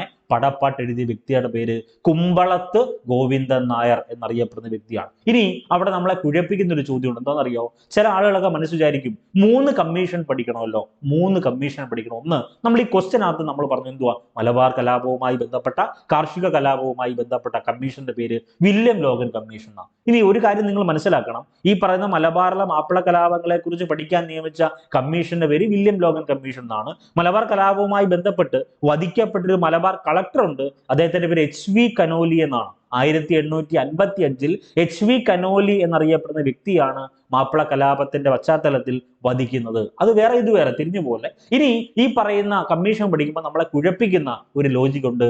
എന്തുവാ ഈ TL സ്ട്രേഞ്ച് കമ്മീഷൻ? മലബാർ കലാപങ്ങളെ കുറിച്ച് അന്വേഷണം നടത്തിയ കമ്മീഷന്റെ പേര് TL സ്ട്രേഞ്ച് കമ്മീഷൻ എന്നാണ്. ആ കമ്മീഷൻ ധാരാളം നിർദ്ദേശങ്ങൾ കൊണ്ടുവരും. ഞാൻ പറഞ്ഞല്ലോ മലബാർ കലാപവുമായി ബന്ധപ്പെട്ട കർഷക കാരണം ചൂണ്ടിക്കാട്ടിയതും അത് തിരിച്ചറിഞ്ഞതും അല്ലെങ്കിൽ അത് തിരിച്ചറിയുകയും ചെയ്ത കമ്മീഷന്റെ പേരാണ് വില്യം ലോഗൻ കമ്മീഷൻ. മലബാർ കലാപങ്ങളെ കുറിച്ച് 1836 മുതൽ 1919 വരെയുള്ള എല്ലാ മലബാർ കലാപത്തെ പറ്റിയും അന്വേഷണം നടത്തിയ കമ്മീഷനാണ് TL സ്ട്രേഞ്ച് കമ്മീഷൻ. അത് നമുക്ക് ഓപ്ഷൻ അനുസരിച്ച് എഴുതാൻ പറ്റൂ. മൂന്നാമത്തത് വാഗൺ ട്രാജഡി, 1921 നടന്ന ദാരുണ സംഭവം നമ്മൾ പറഞ്ഞല്ലോ. സുമിത്ത് സർക്കാർ പോത്തന്നൂരിലെ കറുത്ത അധ്യായം എന്ന് വിശേഷിപ്പിച്ച വാഗൺ ട്രാജഡിയെ പറ്റി അന്വേഷിക്കാൻ നിയമിച്ച കമ്മീഷന്റെ പേര് AR നേപ്പ് കമ്മീഷൻ. ഒന്ന് ഓർത്തു വെക്കണേ, AR നേപ്പ് കമ്മീഷൻ. ഇനി ഇതിന് ചില ആളുകളൊക്കെ വെറൈറ്റി റാങ്ക് മേക്കിംഗ് ക്വസ്റ്റ്യൻ ഒക്കെ പ്രതീക്ഷിക്കുന്ന ആളുകളാണ്. അവരൊക്കെ ഇയർ ബുക്ക് ഒക്കെ വായിക്കുന്നവരായിരിക്കും. ഇയർ ബുക്കിൽ കൊടുത്തേക്കുന്ന ഒരു കണ്ടന്റ് ഉണ്ട്, LV 1711 MSM അല്ലെങ്കിൽ LV MSM 1711 എന്തുമായി ബന്ധപ്പെട്ടതാണ്? അതായത് ഈ പറഞ്ഞ വാഗൺ ട്രാജഡിയിലെ വാഗൺ, അതായത് ആളുകളെ കുത്തി നിറച്ചില്ലേ, 72 പേരോളം അല്ലെങ്കിൽ 72ഓളം ആളുകൾ മരണപ്പെട്ടു എന്നാണ് SCERT സ്കൂൾ ടെക്സ്റ്റ് കൊടുത്തേക്കുന്നത്. പക്ഷേ യഥാർത്ഥ ചരിത്രരേഖ പറയുന്ന മറ്റൊരു വസ്തുതയാണ്. അതവിടെ നിൽക്കട്ടെ. നമ്മൾ പറഞ്ഞല്ലോ നമുക്ക് SCERT NCERT ആണ് ഫോക്കസ് ചെയ്ത് പഠിക്കേണ്ടത്. LV 1711 MSM എന്ന് പറഞ്ഞാൽ വാഗൺ ട്രാജഡിയുമായി ബന്ധപ്പെട്ട് ട്രെയിനിന്റെ വാഗണിന്റെ നമ്പറാണ് LV 1711 MSM. ഇത് പറഞ്ഞല്ലോ ഒരു റാങ്ക് മേക്കിംഗ് ക്വസ്റ്റ്യനും അല്ല, ഇതൊരു ഇയർ ബുക്ക് കണ്ടന്റ് ആണ്. ഒന്ന് ഓർത്തു വെക്കുക. ഈ വാഗൺ ട്രാജഡിയിൽ മരണപ്പെട്ടവരുടെ എണ്ണം ചോദിച്ചാൽ അത് 72 എന്നാണ് SCERT കൊടുത്തേക്കുന്നത്. അതുൾപ്പെടെ നമ്മൾ പറയുന്നുണ്ട്. ഓക്കെ ആണല്ലോ? അപ്പൊ മലബാർ കലാപവുമായി ബന്ധപ്പെട്ട ഇത്രയും കാര്യങ്ങൾ കിട്ടിയല്ലോ. അടുത്തത് രണ്ടാമത്തെ ചോദ്യത്തിലേക്ക് പോവുക. ഒന്നാമത്തെ ചോദ്യം നമ്മൾ പറഞ്ഞല്ലോ എന്തുവാണ്? ഒന്നാമത്തെ ചോദ്യം നമ്മൾ പറഞ്ഞു മലബാറിലെ കർഷക കലാപങ്ങളെ പറ്റി പഠിക്കാൻ ബ്രിട്ടീഷുകാർ നിയമിച്ച കമ്മീഷന്റെ പേര് വില്യം ലോഗൻ കമ്മീഷൻ എന്നാണ്. രണ്ടാമത്തെ ചോദ്യം, കുറിച്യ കലാപത്തിന്റെ നേതാവ് ആരാണ്? തൊട്ട് മുന്നത്തെ ക്ലാസ്സിൽ നമ്മൾ വർക്കൗട്ട് ചെയ്ത സമയത്ത് ഡിസ്കസ് ചെയ്തതാണ്. കുറിച്യർ കലാപവുമായി ബന്ധപ്പെട്ട ഒരു ചോദ്യം വന്നാൽ നിങ്ങൾ എഴുതണം, കുറിച്യർ കലാപം 1812 നടന്നത്. കുറിച്യർ കലാപത്തിന്റെ നേതാവ് രാമനമ്പിയാണ്. രാമനമ്പിയെ കൂടാതെ 1000 വീട്ടിൽ കോന്തപ്പൻ, വെൺകലോൻ കേളു ഉണ്ടെന്നൊക്കെ നമ്മൾ ഡിസ്കസ് ചെയ്തല്ലോ. അപ്പൊ ഇനി നമുക്ക് പറയാൻ പോകുന്നത് ഈ കുറിച്യർ കലാപവുമായി ബന്ധപ്പെട്ട കാര്യങ്ങൾ ഒന്ന് റിവൈസ് ചെയ്ത് വെച്ചേക്കണം. കുറിച്യർ കലാപവുമായി ബന്ധപ്പെട്ട ഒന്നാമത്തെ വസ്തുത, 1812 കുറിച്യർ കലാപത്തെ അറിയപ്പെടുന്ന മറ്റൊരു പേര് വെട്ടിച്ചുട്ട് കലാപം എന്നാണ്. NCERT സ്കൂൾ ടെക്സ്റ്റിൽ ഇങ്ങനെ കൊടുത്തേക്കുന്നത് വെട്ടിച്ചുട്ട് കലാപം എന്നറിയപ്പെടുന്ന കലാപം കുറിച്യർ കലാപമാണ്. ദക്ഷിണേന്ത്യയിൽ ബ്രിട്ടീഷുകാർക്കെതിരെ നടന്ന ആദ്യത്തെ ആദിവാസി കലാപത്തിന്റെ പേര് കുറിച്യർ കലാപം എന്നാണ്. കുറിച്യർ കലാപത്തിന്റെ പ്രധാന കാരണം എന്താണ്? തോമസ് വാർഡൻ എന്നറിയപ്പെടുന്ന ബ്രിട്ടീഷുകാരൻ നികുതി വർദ്ധിപ്പിച്ചതാണ് പ്രധാന കാരണം. നമ്മൾ പഠിക്കുന്നതാണ്. ഓക്കെ, ഈ കുറിച്യർ കലാപത്തിന് 3 പ്രധാനപ്പെട്ട നേതാക്കന്മാരുണ്ട്. ഒന്ന് രാമനമ്പി, മറ്റൊന്ന് കേളു, വെൺകലോൻ കേളു, 1000 വീട്ടിൽ കോന്തപ്പൻ. ഈ 3 വ്യക്തികളെയാണ് നിങ്ങൾ പഠിക്കേണ്ടത്. പക്ഷെ കേരള PSC ഇന്നേ കാലം വരെ വാല്യൂ ചെയ്തിട്ടുള്ളതും ഓപ്ഷൻ കൊടുത്തേക്കുന്നതുമായിട്ടുള്ള ആൻസർ രാമനമ്പിയാണ്. കുറിച്യർ കലാപത്തിന്റെ നേതാവ് എന്നറിയപ്പെടുന്നത് രാമനമ്പിയാണ്. അപ്പൊ ഈ 3 പേരെ ഒന്ന് ഓർത്തു വെക്കണം. രാമനമ്പി, കേളു, കോന്തപ്പൻ. നേതാവ് ഓർത്തു വെക്കണം, രാമനമ്പിയാണ് പ്രധാന നേതാവ്. ഇനി ഈ പറഞ്ഞ കുറിച്യർ കലാപത്തിന് ഒരു മുദ്രാവാക്യമുണ്ട്. കുറിച്യർ കലാപത്തിന് മുദ്രാവാക്യം എന്നറിയപ്പെടുന്നത് വട്ടത്തൊപ്പിക്കാരെ പുറത്താക്കുക എന്നതാണ്. അപ്പൊ വട്ടത്തൊപ്പി തൊപ്പിക്കാരെ പുറത്താക്കുക എന്നത് ഏത് കലാപത്തിന് മുദ്രാവാക്യമാണ്? കുറിച്യർ കലാപത്തിന് മുദ്രാവാക്യമാണ്. 1812 കുറിച്യർ കലാപം നടക്കുന്നത്. ഈ കുറിച്യർ കലാപവുമായി ബന്ധപ്പെട്ട ഏറ്റവും പ്രധാനപ്പെട്ട ചോദ്യമുണ്ട്. കുറിച്യരുടെ ജീവിതവും സംസ്കാരവും എന്ന പുസ്തകം എഴുതിയതാരാണ്? അത് കുമാരൻ വയലേരിയാണ്. ചില ആളുകളെങ്കിലും മനസ്സിൽ വിചാരിക്കും, ഈ വാക്ക് ഞാൻ കേട്ടിട്ടുണ്ട്. വയലേരി കുഞ്ഞിക്കണ്ണനുണ്ട്, അത് വേറെ. വാക്ഫടാനന്ദന്റെ യഥാർത്ഥ പേരാണ് വയലേരി കുഞ്ഞിക്കണ്ണൻ. അത് VK ഗുരുക്കൾ എന്ന അറിയപ്പെടുന്നത്. ഈ എഴുതി വെച്ചേക്കുന്ന എന്താ? കുമാരൻ വയലേരി. ഇനി ഒരാളും കൂടെ ഉണ്ട്, കീലേരി കുഞ്ഞിക്കണ്ണൻ എന്ന് പറഞ്ഞ ഒരാളുണ്ട്. കീലേരി കുഞ്ഞിക്കണ്ണന്റെ പ്രത്യേകത കേരള സർക്കസിന്റെ പിതാവ് അല്ലെങ്കിൽ മലബാർ സർക്കസിന്റെ പിതാവ് എന്നറിയപ്പെടുന്ന വ്യക്തിയാണ് കീലേരി കുഞ്ഞിക്കണ്ണൻ. അതുകൂടി ഒന്ന് ഓർത്തു വെക്കണം. ഇനി കേരള PSC മത്സര പരീക്ഷയിൽ ധാരാളം തവണ ചോദിച്ചിട്ടുള്ള SCERT സ്കൂൾ ടെക്സ്റ്റ് കണ്ടന്റാ പറഞ്ഞേക്കുന്നത്. ഈ പറയുന്ന 1812 കുറിച്യർ കലാപവുമായി ബന്ധപ്പെട്ട് ഒരു മാസം കൂടി കലാപകാരികൾക്ക് പിടിച്ചു നിൽക്കാൻ കഴിയുമായിരുന്നെങ്കിൽ രാജ്യം അവരുടെ നിയന്ത്രണത്തിലായേനെ എന്ന് കുറിച്യർ കലാപത്തെ പറ്റി അഭിപ്രായപ്പെട്ടത് TH ബേബർ എന്നറിയപ്പെടുന്ന വ്യക്തിയാണ്. വീണ്ടും റിപ്പീറ്റ് ചെയ്യുന്നു, ഒരു മാസം കൂടി, ഈ ക്വസ്റ്റ്യൻ മറക്കല്ലേ, ഒരു മാസം കൂടി പിടിച്ചു നിൽക്കാൻ കലാപകാരികൾക്ക് കഴിയുമായിരുന്നെങ്കിൽ ഈ രാജ്യം അവരുടെ നിയന്ത്രണത്തിലായേനെ എന്ന് പറഞ്ഞത് കുറിച്യർ കലാപത്തെ പറ്റി അഭിപ്രായപ്പെട്ടത് ആരാണ്? TH ബേബർ എന്നറിയപ്പെടുന്ന വ്യക്തിയാണ്. അപ്പൊ കുറിച്യർ കലാപത്തിന് മറ്റൊരു പേര് പറഞ്ഞു, വെട്ടിച്ചുട്ട് കലാപം. ആദിവാസി കലാപമാണ് കുറിച്യർ കലാപം എന്ന് പറഞ്ഞു. കുറിച്യർ എന്നറിയപ്പെടുന്ന ആദിവാസി വിഭാഗത്തിന്റെ ഒരു പ്രത്യേകതയുണ്ട്. കേരളത്തിലെ മികച്ച നെൽകർഷകർ എന്നറിയപ്പെടുന്ന ആദിവാസി വിഭാഗമാണ് കുറിച്യർ. അതുകൂടി ഒന്ന് ഓർത്തു വെക്കണേ. കാരണം നികുതി വർദ്ധിപ്പിക്കുമ്പം ഈ കുറിച്യർ കലാപവുമായി ബന്ധപ്പെട്ട് എന്തുകൊണ്ടാണ് കുറിച്യർ കലാപം മാത്രം ഫോക്കസ് ചെയ്യുന്നതെന്ന് ചോദിച്ചാൽ, ഈ പറയുന്ന കേരളത്തിലെ മികച്ച നെൽകർഷകർ എന്നറിയപ്പെടുന്ന ആദിവാസി വിഭാഗം കുറിച്യറാണ്. അപ്പൊ അവരുടെ പ്രധാനപ്പെട്ട ജീവനം അല്ലെങ്കിൽ ഉപജീവന മാർഗം എന്ന് പറയുന്നത് കൃഷിയാണല്ലോ. അപ്പം ഈ പറയുന്ന കാർഷിക മേഖലയിൽ പണിയെടുക്കുന്നവരുടെ നികുതി കൂട്ടിയ സമയത്ത് നികുതി പണമായിട്ട് അടയ്ക്കാൻ പറ്റാത്തവർ എന്ത് ചെയ്തു? അവിടുന്ന് ഇറക്കി വിട്ടു. പണമായിട്ടെന്ന് പറഞ്ഞാൽ ഇവർക്ക് ഈ പറയുന്ന നെല്ലായിട്ടും കാർഷിക ഉപകരണങ്ങളൊക്കെ ആയിട്ടല്ലേ തിരിച്ചു കൊടുക്കാൻ പറ്റൂ. ഇതെല്ലാം കേരള PSC മത്സര പരീക്ഷയുടെ പ്രീവിയസ് ക്വസ്റ്റ്യൻ ആണ്. നികുതി വർദ്ധിപ്പിച്ച ബ്രിട്ടീഷ് ഉദ്യോഗസ്ഥന്റെ പേര് മറക്കല്ലേ, തോമസ് വാർഡൻ എന്നാണ്. Thomas warden. 3 പ്രധാനപ്പെട്ട നേതാക്കന്മാരെ ഓർത്തു വെക്കുക. അതിൽ രാമനമ്പി പ്രധാനപ്പെട്ടതാണ്. രാമനമ്പി, ആയിരം വീട്ടിൽ കോന്തപ്പൻ, വെൺകലോൻ കേളു. ഓക്കെ ആണല്ലോ. അടുത്തത് മറ്റൊരു പ്രധാനപ്പെട്ട ചോദ്യം പറയുവാണ്. ചട്ടമ്പി സ്വാമികളുമായി ബന്ധപ്പെട്ട് കേരള PSC കഴിഞ്ഞ പരീക്ഷയിൽ ഒരു ചോദ്യം ചോദിച്ചിരുന്നു. ചോദ്യം ഇതാണ്, നമുക്ക് എല്ലാവർക്കും അറിയാവുന്ന ചോദ്യമാണെന്ന് വിശ്വസിക്കുന്നു. ഒന്നുമില്ല, ആ ചട്ടമ്പി സ്വാമികളുമായി ബന്ധപ്പെട്ട റിലേറ്റഡ് ഫാക്ട് ആണ് ഇനി നമുക്ക് വേണ്ടത്. ഒന്ന്, അദ്ദേഹത്തെ അറിയപ്പെടുന്ന പേര് സർവ വിദ്യാധിരാജൻ എന്നറിയപ്പെടുന്ന ആരെയാണ്? ചട്ടമ്പി സ്വാമികളെയാണ്. സർവ വിദ്യാധിരാജൻ എന്നറിയപ്പെടുന്നത് ചട്ടമ്പി സ്വാമികളെയാണ്. ബാലഭട്ടാരകൻ എന്നറിയപ്പെടുന്നത് ചട്ടമ്പി സ്വാമികളെയാണ്. കാവി ധരിക്കാത്ത സന്യാസി, കേരളത്തിന്റെ മഹാനായ പണ്ഡിത സന്യാസി, കാവിയും കമണ്ഡലവും ഇല്ലാത്ത സന്യാസി എന്നീ പേരിൽ അറിയപ്പെട്ടത് ചട്ടമ്പി സ്വാമികളാണ്. അപ്പൊ ചട്ടമ്പി സ്വാമികളെ അറിയപ്പെടുന്ന അപരനാമങ്ങളൊക്കെ ഒന്ന് പറഞ്ഞേ. അദ്ദേഹത്തിന്റെ യഥാർത്ഥ പേര് അയ്യപ്പൻ കുഞ്ഞൻപിള്ള എന്നാണ്. ചില മെറ്റീരിയൽസിൽ കുഞ്ഞൻപിള്ള എന്ന് മാത്രമേ ഉള്ളൂ, ചില മെറ്റീരിയൽസിൽ അയ്യപ്പൻ കുഞ്ഞൻപിള്ള എന്ന് കൊടുത്തപ്പോണ്ട് ഓപ്ഷൻ അനുസരിച്ച് നമുക്ക് എഴുതാൻ പറ്റൂ. ചട്ടമ്പി സ്വാമികളുടെ യഥാർത്ഥ പേര് എന്താണെന്ന് ചോദിച്ചാൽ ഉത്തരം അനുസരിച്ച് അല്ലെങ്കിൽ ഓപ്ഷൻ അനുസരിച്ച് നിങ്ങൾ എഴുതിക്കോണം. അയ്യപ്പൻ കുഞ്ഞൻപിള്ള എന്നാണെങ്കിൽ അങ്ങനെ, കുഞ്ഞൻപിള്ള എന്ന് മാത്രമാണെങ്കിൽ അങ്ങനെ. രണ്ടിലേതാണോ അത്? രണ്ട് ഓപ്ഷൻ അത് കൊടുക്കൂല. ഓക്കെ. അപ്പൊ ചില ആളുകൾ കരുതും സഹോദരൻ അയ്യപ്പന്റെ യഥാർത്ഥ പേര് അയ്യപ്പൻ എന്നാണോ? ആണ്. സഹോദരൻ അയ്യപ്പന്റെ പേര് അയ്യപ്പൻ അല്ലെങ്കിൽ അയ്യപ്പൻ എന്നാണ്.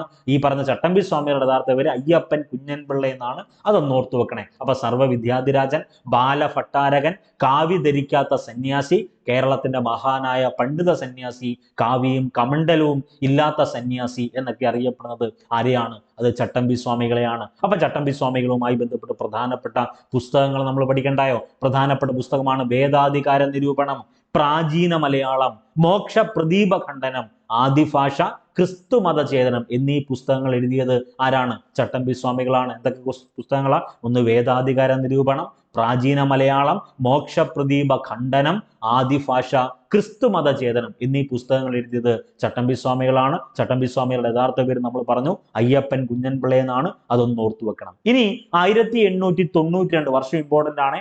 1892 സ്വാമി വിവേകാനന്ദനുമായിട്ട് ചട്ടമ്പി സ്വാമി സന്ദർശനം നടത്തും. വിവേകാനന്ദനെ കേരള സന്ദർശനത്തിന് ക്ഷണിച്ച ഒരു വ്യക്തിയുണ്ട്. അദ്ദേഹത്തിന്റെ പേര് ഡോക്ടർ പൽപ്പു എന്നാണ്. പത്മനാഭ പൽപ്പു എന്നറിയപ്പെടുന്ന തിരുവനന്തപുരം ജില്ലയിലെ പേട്ട എന്നറിയപ്പെടുന്ന സ്ഥലത്ത് ജനിച്ച നവോത്ഥാന നായകനായ പൽപ്പു ആണ് സ്വാമി വിവേകാനന്ദനെ കേരള സന്ദർശനത്തിന് ക്ഷണിക്കുന്നത്.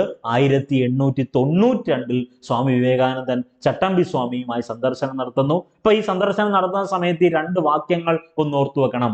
മലബാറിൽ ഞാൻ യഥാർത്ഥ മനുഷ്യനെ കണ്ടു എന്ന് സ്വാമി വിവേകാനന്ദൻ പരാമർശിച്ചത് ആരെ പറ്റിയാ? ചട്ടമ്പി സ്വാമിയെ പറ്റിയാണ്. ഇനി ചട്ടമ്പി സ്വാമി തിരിച്ചൊരു ഡയലോഗ് പറയുന്നു, അദ്ദേഹം ഒരു ഗരുഡനാണെങ്കിൽ ഞാനൊരു കൊതുകാണ് എന്ന് ചട്ടമ്പി സ്വാമികൾ പറഞ്ഞു.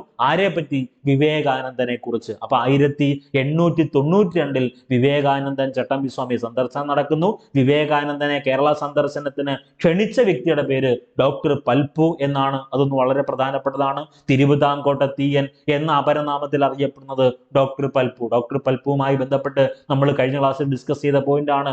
കഴ്സൺ പ്രഭുവുമായി ബന്ധപ്പെട്ട് 1-ാം ഈഴവ മെമ്മോറിയൽ ശ്രീമൂലം തിരുനാളിന് സമർപ്പിച്ചു, സ്വീകരിച്ചില്ല. 2-ാം ഈഴവ മെമ്മോറിയൽ 1900 കഴ്സൺ പ്രഭുവിന് സമർപ്പിച്ചു, സ്വീകരിച്ചില്ല. കഴിഞ്ഞ ക്ലാസ്സിൽ എടുത്തതാണ്. അപ്പൊ അതുകൂടി ഒന്ന് വായിച്ചു നോക്കാൻ വേണ്ടി ശ്രമിക്കുക. അതിന്റെ നോട്ട്സും ടെലഗ്രാം കൂട്ടായ്മയിലുണ്ട്. അപ്പൊ അദ്ദേഹം ഒരു ഗരുഡനാണെങ്കിൽ ഞാനൊരു കൊതുകാണ് എന്ന് ചട്ടമ്പി സ്വാമി ആരെ പറ്റിയാ പറഞ്ഞത്? സ്വാമി വിവേകാനന്ദനെ കുറിച്ചാണ് പറഞ്ഞത്. അതൊന്ന് ഓർത്തു വെക്കണം. ഇനി നമ്മളെ കുഴപ്പിക്കുന്ന ഒരു പ്രധാനപ്പെട്ട ചോദ്യമാണ് ചിന്മുദ്ര. കേരള നവോത്ഥാനത്തിൽ ചിന്മുദ്രയുടെ ഉപജ്ഞാതാവ് എന്നറിയപ്പെടുന്നത് ചട്ടമ്പി സ്വാമികളാണ്. വേറെ ഒന്നുമില്ല, ചിന്മുദ്ര ചട്ടമ്പി എന്ന് പഠിച്ചു വെച്ചാൽ മതി. ചിന്മുദ്ര ചട്ടമ്പി. ഹഠയോഗ എന്ന യോഗ സമ്പ്രദായം കൊണ്ടുവന്നത് തൈക്കാട് അയ്യയാണ്. രണ്ട് ചോദ്യമാണ്. ചിന്മുദ്ര ചട്ടമ്പി, ഹഠയോഗ തൈക്കാട്. ചിന്മുദ്ര എന്ന ആശയം കൊണ്ടുവന്നത് ചട്ടമ്പി സ്വാമികളാണ്. വിവേകാനന്ദന് ചിന്മയുടെ മാഹാത്മ്യം പറഞ്ഞു കൊടുത്തത് ആരെന്ന് ചോദിച്ചാൽ ഉത്തരം ചട്ടമ്പി സ്വാമികളാ. ഹഠയോഗ ഉപദേഷ്ട എന്നറിയപ്പെടുന്നത് അത് തൈക്കാടയ്യാണ്. രണ്ട് ചോദ്യങ്ങളാണ്. ഒന്ന് ഓർത്തു വെക്കുക, നമ്മളെ കുഴപ്പിച്ച് കളയും. അതൊന്ന് ഓർത്തു വെക്കണേ. അടുത്തത് മിതവാദി എന്നറിയപ്പെടുന്ന പത്രവുമായി ബന്ധപ്പെട്ട ഒരു ചോദ്യം ഉണ്ടായിരുന്നു. നമുക്ക് എല്ലാവർക്കും അറിയാവുന്നതാണ്. ഇക്കഴിഞ്ഞ 3-ാം ഘട്ട LGS പരീക്ഷയിൽ എന്തുമായി ബന്ധപ്പെട്ട്?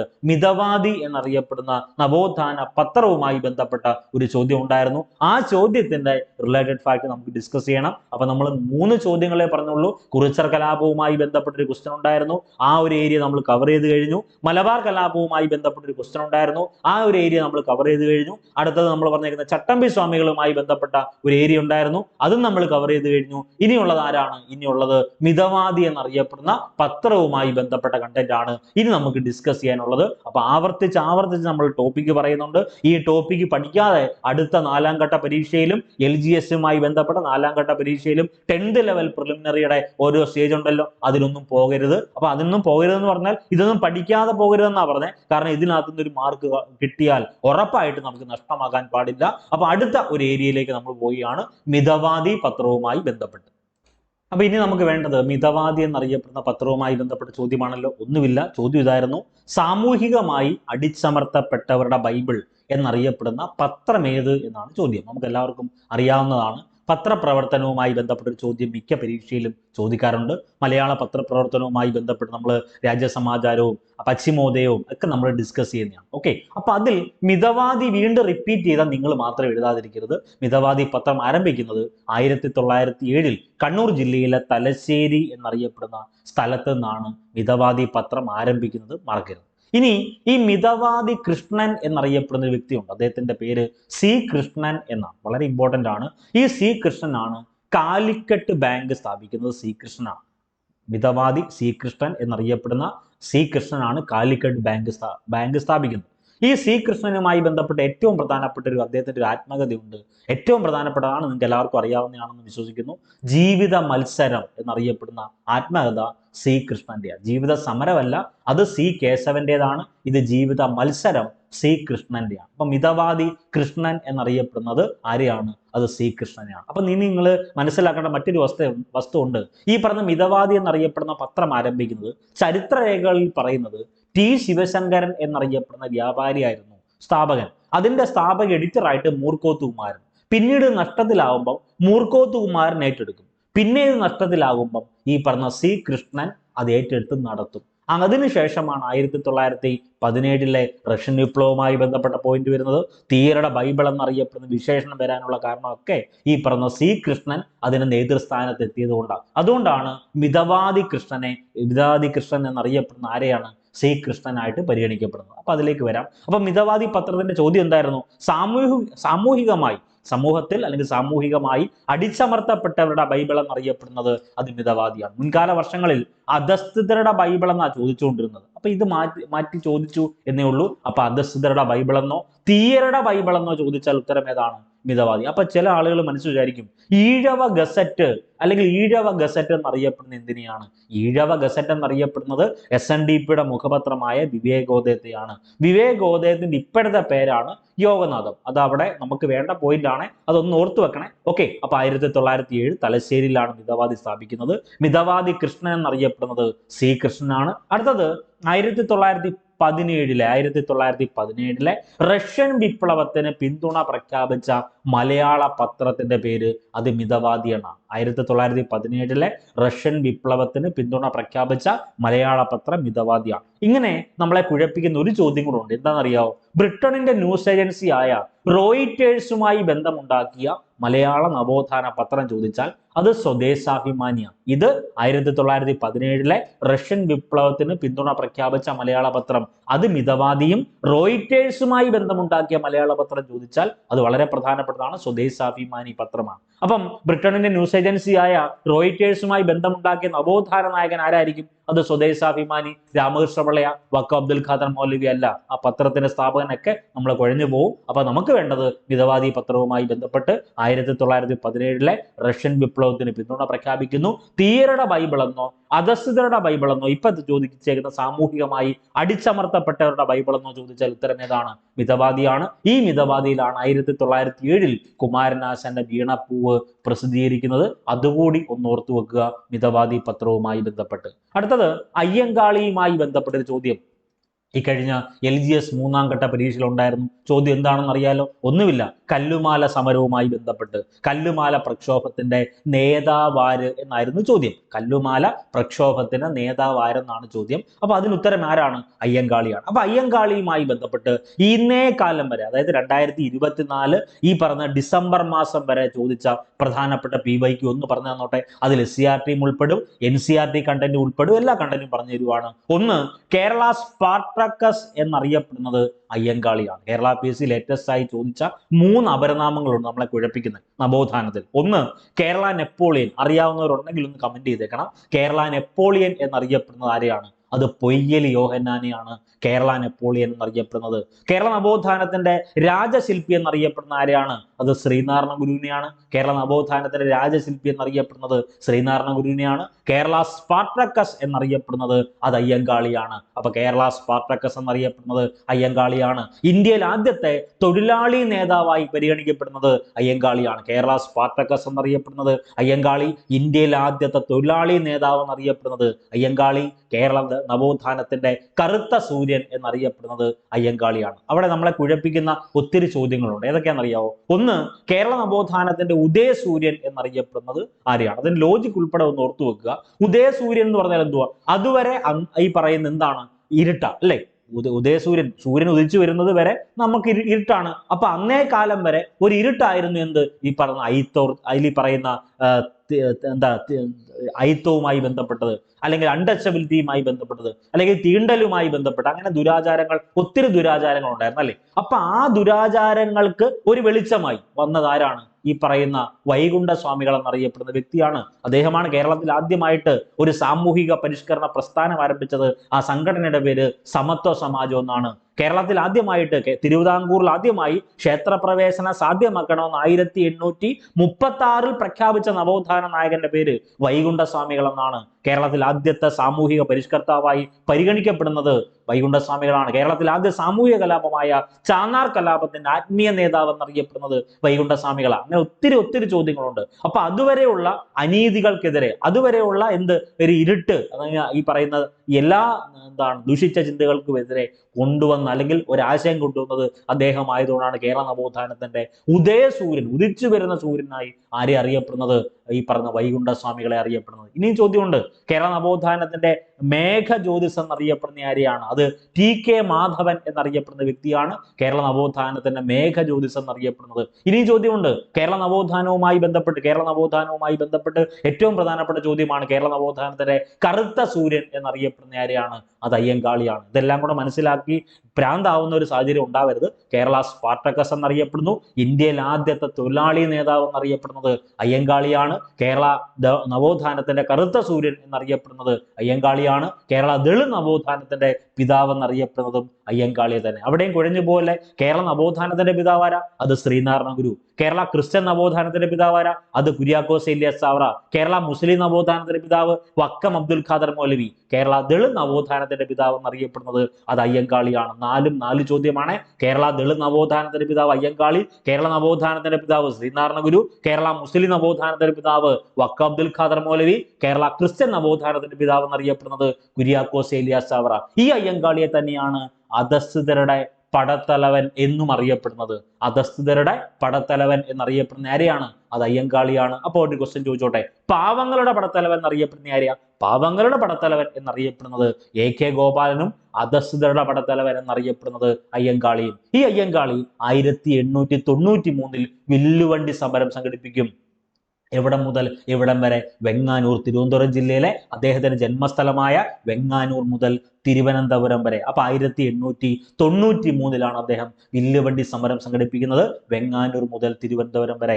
1907 അദ്ദേഹം SNDP മാതൃകയിൽ ഒരു സംഘടന ഫോം ചെയ്യും. സംഘടനയുടെ പേര് സാധുജന പരിപാലന സംഘം എന്നാണ്. ഈ സംഘടനയ്ക്ക് ഒരു മുഖപത്രമുണ്ട്. ആ സംഘടനയുടെ മുഖപത്രത്തിന്റെ പേര് സാധുജന പരിപാലിനി എന്നാണ്. ഈ സാധുജന പരിപാലിനി സ്ഥാപിച്ചത് അയ്യങ്കാളിയാണ്. സാധുജന പരിപാലനയുടെ പ്രത്യേകത, ഇന്ത്യയിൽ ആദ്യത്തെ ദളിത് പത്രം സാധുജന പരിപാലിനി. കേരള PSC മത്സര പരീക്ഷയ്ക്ക് ചോദിച്ച ചോദ്യങ്ങളാണ് ഞാൻ ഈ പറയുന്നത്. കേരള നവോത്ഥാനവുമായി ബന്ധപ്പെട്ട് ഇന്ത്യയിൽ ആദ്യ ദളിത് മാസിക സാധുജന പരിപാലിനിയാണ്. അത് മാത്രം പഠിച്ചാൽ പോരാ. ഈ സാധുജന പരിപാലിനി ആരംഭിക്കുന്നത് 1913. അപ്പൊ 1907 സാധുജന പരിപാലന സംഘം ഫോം ചെയ്യുന്നത്.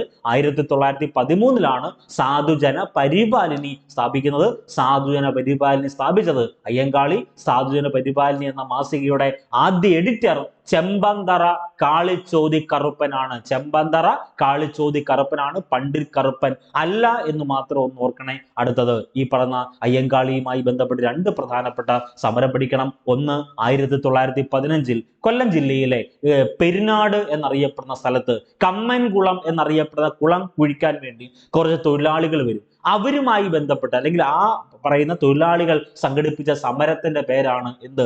ഈ പറയുന്ന കല്ലുമാല സമരം അല്ലെങ്കിൽ പെരിനാട് സമരം. ഞാൻ ദളിതനാണെന്നിരിക്കട്ടെ, രഞ്ജിത്ത് എന്ന് പറഞ്ഞ ഞാൻ ദളിതനാണെങ്കിൽ എൻ്റെ ഐഡന്റിറ്റി ദളിതനാണെന്ന് മറ്റുള്ളവർ അറിയാൻ വേണ്ടി ഞാൻ കല്ലുമാല ധരിക്കണം. അതിനെതിരെ 1915 ഈ പറഞ്ഞ അയ്യങ്കാളിയും കൂട്ടാളികളും സമരം നടത്തി. ആ സമരത്തിന്റെ പേരാണ് കല്ലുമാല സമരം. ആ സമരത്തിന്റെ മറ്റൊരു പേര് പെരിനാട് കലാപം എന്നാണ്. അതിന്റെ മറ്റൊരു പേരാണ് കമ്മൻകുളം സമരം. ഇത് പറഞ്ഞാൽ ഇതൊക്കെ ലേറ്റസ്റ്റ് ചോദ്യങ്ങളാണ്. ഓൺലൈൻ പരീക്ഷയ്ക്ക് ചോദിക്കുന്ന റയർ പോയിന്റുകൾ ഉണ്ടല്ലോ, അതെല്ലാം ഉൾപ്പെടുത്തിയാണ് ഈ കണ്ടന്റ് തരുന്നത്. അപ്പൊ 1915 കൊല്ലം ജില്ല കേന്ദ്രീകരിച്ച് 3 പ്രധാനപ്പെട്ട പേരിൽ അറിയപ്പെടുന്ന ഒരു സമരം, 3 പ്രധാനപ്പെട്ട പേരിലാണ് ഈ സമരം അറിയപ്പെടുന്നത്. കമ്മൻകുളം സമരം, അല്ലെങ്കിൽ കല്ലുമാല സമരം, അതും അല്ലെങ്കിൽ പെരിനാട് കലാപം. ക്ലിയർ ആണല്ലോ. ദെൻ 1915 ഒരു മറ്റൊരു കലാപം തിരുവനന്തപുരം ജില്ലയിൽ നടത്തിയ ഒരു കലാപമുണ്ട്. ഊരൂട്ടമ്പല ലഹള അല്ലെങ്കിൽ പുലേ ലഹള അല്ലെങ്കിൽ 90-ാം ആണ്ട് കലാപം എന്നാണ്. ഒന്നുമില്ല, അയ്യങ്കാളി എന്നറിയപ്പെടുന്ന നവോത്ഥാന നായകൻ പഞ്ചമി എന്നറിയപ്പെടുന്ന ദളിത് വിദ്യാർത്ഥിനിയുമായിട്ട് തിരുവനന്തപുരം ജില്ലയിലെ ഊരൂട്ടമ്പല ക്ഷേത്രത്തിനടുത്തുള്ള വിദ്യാലയ കേന്ദ്രത്തിൽ കൊണ്ടുപോയി ഈ പഞ്ചമി എന്ന ബാലികയെ അഡ്മിഷൻ എടുപ്പിക്കും. ആ കാലത്ത് തിരുവിതാംകൂറിൽ ദളിത് വിദ്യാർത്ഥികൾക്ക് സ്കൂൾ പ്രവേശനമില്ല. ആ സ്കൂൾ പ്രവേശനം സാധ്യമാക്കിയ തിരുവിതാംകൂർ ഭരണാധികാരിയുടെ ഈ പറയുന്ന നിയമത്തിന്റെ അടിസ്ഥാനത്തിൽ അല്ലെങ്കിൽ ഉത്തരവിന്റെ അടിസ്ഥാനത്തിൽ അയ്യങ്കാളി പഞ്ചമിയെ കൊണ്ട് തിരുവനന്തപുരം ജില്ലയിലെ ഊരൂട്ടമ്പല ക്ഷേത്രത്തിനടുത്തുള്ള വിദ്യാലയ കേന്ദ്രത്തിൽ കൊണ്ടുപോയി അഡ്മിഷൻ എടുപ്പിക്കും. അഡ്മിഷൻ എടുപ്പിച്ചിട്ട് അയ്യങ്കാളി അങ്ങ് പോകും. പോകുന്ന സമയത്ത് ബ്രാഹ്മണ വിഭാഗത്തിലുള്ള ഉയർന്ന, ആ സമയത്ത് അങ്ങനെ ഒരു സിസ്റ്റം ഉണ്ടല്ലോ, അവർണ സവർണ. അപ്പൊ ആ ബ്രാഹ്മണ വിഭാഗത്തിലുള്ള ആളുകൾ ഈ ബാലിക, ഈ പറയുന്ന പഞ്ചമി എന്നറിയപ്പെടുന്ന കുഞ്ഞിനെ ഇറക്കി വിടും. ഇത് കണ്ടുകൊണ്ട് ആര് വരും? അയ്യങ്കാളിയും കൂട്ടാളികളും വരും. അവർ തമ്മിൽ അങ്ങോട്ടും ഇങ്ങോട്ടും പരസ്പരം സംഘർഷമാകും. അങ്ങനെ ഈ പറയുന്ന കലാപം ഉണ്ടാവും. അതിനെ അറിയപ്പെടുന്ന പേരാണ് പുലേ ലഹള, അതുമല്ലെങ്കിൽ ഉരുട്ടമ്പല ലഹള, അതുമല്ലെങ്കിൽ 90-ാം ആണ്ട് കലാപം. മലയാള വർഷം 1990 നടന്നതുകൊണ്ട് തന്നെയാണ് ഇതിനെ 90-ാം ആണ്ട് കലാപം എന്നറിയപ്പെടുന്നത്. പുതിയ സ്കൂൾ ടെക്സ്റ്റിൽ അനീതിയിൽ നിന്ന് നീതിയിലേക്ക് എന്നറിയപ്പെടുന്ന ഒരു ചാപ്റ്റർ ഉണ്ട്, നിങ്ങൾക്ക് എല്ലാവർക്കും അറിയാവുന്നതാണ്. പുതിയ SCERT സ്കൂൾ ടെക്സ്റ്റിൽ അതിൽ അയ്യങ്കാളി പഞ്ചമി സ്കൂള് ഏത് ജില്ലയിലാണ് സ്ഥാപിതമായത് എന്ന് ബോക്സിൽ കൊടുത്തേപ്പുണ്ട്. അത് തിരുവനന്തപുരം ജില്ലയിലാണ്, ഊരൂട്ടമ്പലം എന്നറിയപ്പെടുന്ന സ്ഥലത്ത്. ഊരൂട്ടമ്പലം സ്കൂളിന്റെ മറ്റൊരു പേരാണ് അയ്യങ്കാളി പഞ്ചമി സ്കൂള്, അതൊന്ന് ഓർത്തു വെക്കുക. അപ്പൊ 1915 ഏത് ജില്ലയിലാണ്? തിരുവനന്തപുരം ജില്ലയിൽ നടന്ന സമരമാണ് ഈ പറയുന്ന 3 കൊല്ലം ജില്ലയിൽ നടത്തിയ സമരം കമ്മനികുളം സമരം, കല്ലുമാല സമരം, പെരിനാട് കലാപം. ക്ലിയർ ആണല്ലോ? അടുത്തത് ഈ പറയുന്ന അയ്യങ്കാളി എന്നറിയപ്പെടുന്ന നവോത്ഥാന നായകനെ ധാരാളം വ്യക്തികൾ, ഈ പറയുന്ന പ്രശസ്ത വ്യക്തികളൊക്കെ ഓരോരോ വിശേഷണം കൊടുത്തിട്ടുണ്ട്. അതിൽ കേരള PSC മത്സര പരീക്ഷയ്ക്ക് ചോദിക്കുന്ന ഒരു ചോദ്യം എന്താണെന്ന് അറിയാലോ? താഴെ പറയുന്നവയിൽ മഹാത്മാ എന്നറിയപ്പെടുന്ന ഏക നവോത്ഥാന നായകൻ ആരാണ്? മഹാത്മ എന്നറിയപ്പെടുന്നത് ഏക നവോത്ഥാന നായകൻ അയ്യങ്കാളിയേ ഉള്ളൂ. നിങ്ങൾ വേറെ ഇനി ചില ആളുകളുണ്ട് ലോജിക്ക് വെച്ച് എഴുതുന്ന ആളുകളുണ്ട്.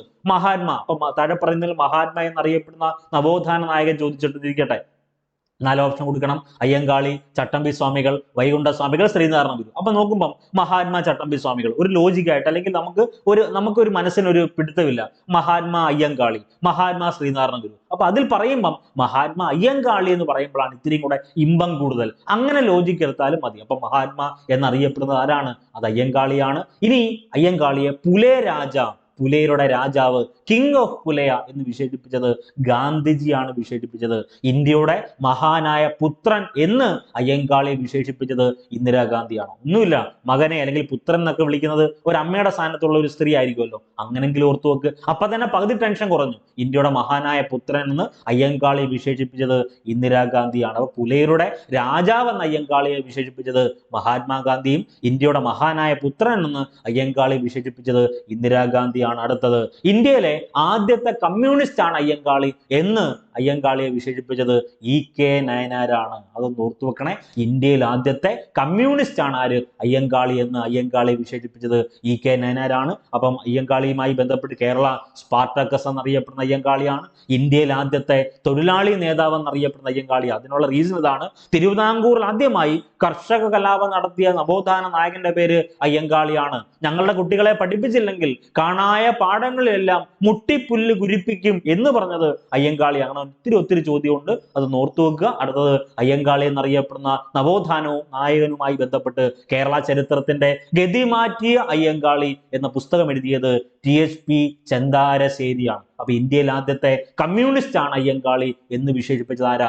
EK നയനാരാണ്. കേരള ചരിത്രത്തിന്റെ ഗതി മാറ്റിയ അയ്യങ്കാളി എന്ന പുസ്തകം എഴുതിയത് THP ചെന്താരശ്ശേരിയാണ്. ഈ അയ്യങ്കാളിയാണ് ആളിക്കത്തിയ തീപ്പൊരി എന്നറിയപ്പെടുന്നതും ആരെ തന്നെ? അയ്യങ്കാളിയെ തന്നെ. തിരുവിതാംകൂറിൽ ആദ്യത്തെ കർഷക സമരം സംഘടിപ്പിച്ചത് അയ്യങ്കാളിയാണ്. ഒത്തിരി ചോദ്യങ്ങളുണ്ട് നമുക്ക് പഠിക്കാൻ. 2010 അയ്യങ്കാളി നഗര തൊഴിലുറപ്പ് പദ്ധതി ആരംഭിച്ചു, അല്ലെങ്കിൽ AUEGP ആരംഭിച്ചു. നമുക്ക് എല്ലാവർക്കും അറിയാവുന്ന ഒരു വസ്തുതയാണ്. ദേശീയ ഗ്രാമീണ തൊഴിലുറപ്പ് പദ്ധതി എന്നറിയപ്പെടുന്ന സംവിധാനം കേരളത്തിലെ നഗരപ്രദേശങ്ങളിൽ അറിയപ്പെടുന്നത് അയ്യങ്കാളി നഗര തൊഴിലുറപ്പ് പദ്ധതി എന്നാണ്. 2010 ഈ പദ്ധതി കേരളത്തിലെ നഗരപ്രദേശങ്ങളിൽ പേര് മാറ്റി AUEGP അല്ലെങ്കിൽ അയ്യങ്കാളി നഗര തൊഴിലുറപ്പ് പദ്ധതി എന്നാക്കി തുടങ്ങുന്നത്. അതുകൂടി ഓർത്തുവെക്കുക. അതിനകത്തൊരു ആനുകാലികമുണ്ട്, അയ്യങ്കാളി നഗര തൊഴിലുറപ്പ് പദ്ധതിയുടെ പുതിയ വേതനം. അതൊക്കെ നമ്മൾ കറണ്ട് അഫയേഴ്സ് ക്ലാസ്സിൽ ഡിസ്കസ് ചെയ്തോളാം. അടുത്തത്, വൈക്കം സത്യാഗ്രഹവുമായി ബന്ധപ്പെട്ട ഒരു ചോദ്യം ഉണ്ടായിരുന്നു. ഇക്കഴിഞ്ഞ LGSന്റെ 3ാം ഘട്ട പരീക്ഷയിൽ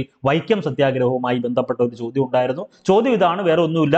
സഞ്ചാര സ്വാതന്ത്ര്യത്തിനായിട്ട് കേരളത്തിൽ നടന്ന പ്രധാനപ്പെട്ട പ്രക്ഷോഭം ഏതാണ്? 4 ഓപ്ഷൻ കൊടുത്തേപ്പുണ്ട്, അതിലേക്കൊന്നും പോകുന്നില്ല. സഞ്ചാര സ്വാതന്ത്ര്യത്തിന് വേണ്ടി കേരളത്തിൽ നടന്ന പ്രധാനപ്പെട്ട പ്രധാന പ്രക്ഷോഭം എന്ന് പറയുമ്പോൾ തന്നെ നമുക്കറിയാം മഹാത്മാഗാന്ധി പങ്കെടുക്കുന്നുണ്ട്. ഈ പറയുന്ന വൈക്കം സത്യാഗ്രഹവുമായി ബന്ധപ്പെട്ട് ഏകദേശം 603 ദിവസമാണ് വൈക്കം സത്യാഗ്രഹം നടക്കുന്നത്. 1924 മുതൽ 25 വരെ 603 ദിവസമാണ് വൈക്കം സത്യാഗ്രഹം നടക്കുന്നത്. വൈക്കം സത്യാഗ്രഹം നടന്ന ജില്ല കോട്ടയം ജില്ലയാണെന്ന് അറിയാം. കോട്ടയം ജില്ലയിലാണ് വൈക്കം സ്ഥിതി ചെയ്യുന്നത്. വേമ്പനാട് കായലിന്റെ തീരത്താണ്. വൈക്കത്തിന് ഒത്തിരി പ്രത്യേകതയുണ്ട്. അതിലേക്ക് വരുന്നതിന് മുമ്പ് ഈ ഹിസ്റ്ററി ടോപ്പി അങ്ങ് തീർക്കാലോ. 1923 തുടക്കം ആദ്യം പറയുക. ഈ പറഞ്ഞ വൈക്കം സത്യാഗ്രഹവുമായി ബന്ധപ്പെട്ട് കേരളത്തിൽ ഈ പറയുന്ന വൈക്കം സത്യാഗ്രഹം അയിത്തോച്ചാടനത്തിനെതിരെ ആദ്യമായിട്ട് ഒരു സമരം സംഘടിപ്പിക്കുക. ഇന്ത്യയിൽ ആദ്യമായി അയിത്തത്തിനെതിരെ നടത്തിയ ആദ്യ സംഘടിത സമരത്തിന്റെ പേര് വൈക്കം സത്യാഗ്രഹം എന്നാണ്. അപ്പൊ ഏറ്റവും പ്രധാനപ്പെട്ട സംഘടനയാണല്ലോ Indian National Congress. 1923 Indian National കോൺഗ്രസിന്റെ കാക്കിനഡ സമ്മേളനത്തിൽ ഈ പറഞ്ഞ നവോത്ഥാന നായകനായ TK മാധവൻ എന്നറിയപ്പെടുന്ന നവോത്ഥാന നായകൻ ഒരു പ്രമേയം അവതരിപ്പിക്കും. വൈക്കം സത്യാഗ്രഹ പ്രമേയം എഴുതിയതും അവതരിപ്പിച്ചതും ഈ TK മാധവൻ. ഈ പറയുന്ന 1923 കാക്കിനഡ INC സമ്മേളനത്തിന്റെ അധ്യക്ഷൻ, കാക്കിനഡ ഇന്ത്യൻ നാഷണൽ കോൺഗ്രസിന്റെ സമ്മേളനത്തിന്റെ അധ്യക്ഷൻ മൗലാന മുഹമ്മദ് അലിയാണ്. ഈ അധ്യക്ഷന്റെ അധ്യക്ഷന്റെ സാന്നിധ്യത്തോടുകൂടി TK മാധവൻ എന്നറിയപ്പെടുന്ന നവോത്ഥാന നായകൻ 1923 കാക്കിനഡ INC സമ്മേളനത്തിൽ വൈക്കം സത്യാഗ്രഹ വൈക്കം അയിത്തോച്ചാടന പ്രമേയം എഴുതും അവതരിപ്പിക്കും. ഈ പറയുന്ന കണ്ടന്റിന്റെ അടിസ്ഥാനത്തിൽ 1924 മുതൽ 25 വരെ 603 ദിവസം നടന്ന പ്രധാനപ്പെട്ട സമരമാണ് വൈക്കം സത്യാഗ്രഹം. തീണ്ടൽ പലക എന്നറിയപ്പെടുന്ന കൺസെപ്റ്റ് ആശയം കേരളത്തിൽ ഏത് സമരവുമായി ബന്ധപ്പെട്ടതാണ്?